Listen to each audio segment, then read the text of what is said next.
Hello guys, આજે આપણે બનાવીશું બાળકોને લંચ બોક્સમાં 10 જ મિનિટમાં રેડી થઈ જાય એવો નાસ્તો રેડી કરીશું। તેના માટે એક વાટકો ચણાનો લોટ લઈ લીધો છે, તેમાં ઝીણું કટ કરેલું થોડું લસણ એડ કરેલું છે, એક મોટી ડુંગળી ઝીણી કટ કરીને એડ કરેલી છે, લીલું મરચું એક એડ કરેલું છે, જેવું તમે તીખું જોઈતું હોય એ પ્રમાણે તમારે એડ કરવાનું છે। અત્યારે મેં એક મોટી સાઈઝનું મરચું એક ઝીણું કટ કરીને એડ કરેલું છે, એક ટામેટું એડ કરેલું છે ઝીણું કટ કરીને, થોડા લીલા ધાણા એડ કરેલા છે।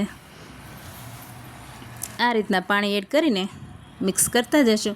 બીટરથી કોઈ ગુઠલી ન રહે એ પ્રમાણે આપણે બેટર રેડી કરી લેવાનું છે। અને બેટર આપણે ભજીયાનું બેટર હોય એ કરતાં થોડું એવું પતલું બેટર રાખવાનું છે। થોડી હળદર એડ કરશું, થોડું ધાણા જીરું, થોડો ગરમ મસાલો, આ રીતના તમે જેવું તીખું જોઈતું હોય એ રીતના ગરમ મસાલો એડ કરવાનો છે, અને સ્વાદ મુજબ મીઠું એડ કરીશું। બધું બેટરમાં મિક્સ કરી લેશું સરસ એવું। તમને એમ લાગે કે ઠીક છે તો થોડું પાણી નાખીશું અને બેટર મીડિયમ કરી લેશું। આ રીતના આપણે એક તવો લઈ લીધો છે, એમાં થોડું બટર એડ કરેલું છે અને થોડું તેલ એડ કરેલું છે, બંને મિક્સ કરશું એટલે બટરનો ટેસ્ટ સારો આવે છે। બટર ન હોય તો આપણે તેલમાં પણ બનાવી શકીએ છીએ। આ રીતના આપણે બ્રેડને ડીપ કરીને બેટરમાં તવા ઉપર રાખી દઈશું શેકવા માટે મીડિયમ ગેસ ઉપર। તમારી જોડે બ્રાઉન બ્રેડ હોય તો સરસ એવી હેલ્ધી બ્રેડ આવે છે, અત્યારે આપણે વ્હાઈટ બ્રેડનો યુઝ કરેલો છે। આ રીતના બધી બ્રેડને આપણે ડીપ કરતા જઈશું અને તવા ઉપર રાખતા જઈશું। મીડિયમ ગેસે બંને સાઈડ આ રીતના શેકી લેવાનું છે, ગોલ્ડન બ્રાઉન કલર આવે એ રીતના આપણે શેકી લેશું। જે આપણે પલટાવતા રહીશું, જે શેકાઈ ગઈ હોય તે આપણે સાઈડમાંથી એક પ્લેટમાં કાઢી લેશું। આ રીતના એક આરે 2 થી 4 બ્રેડ બની જાય છે અને ઝડપથી બની જાય છે આ રીતના નાસ્તો।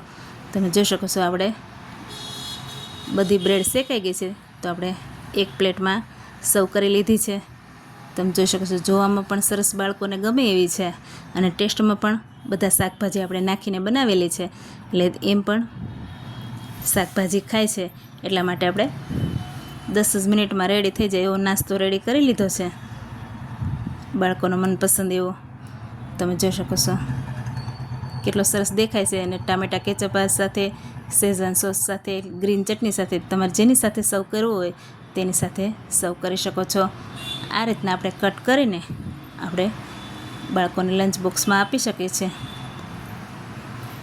તમે જોઈ શકો છો આ રીતના આપણે બાળકોને લંચ બોક્સમાં આપી શકીએ છીએ, અને તમે ઘરે પણ સવારમાં નાસ્તામાં ખાઈ શકો છો।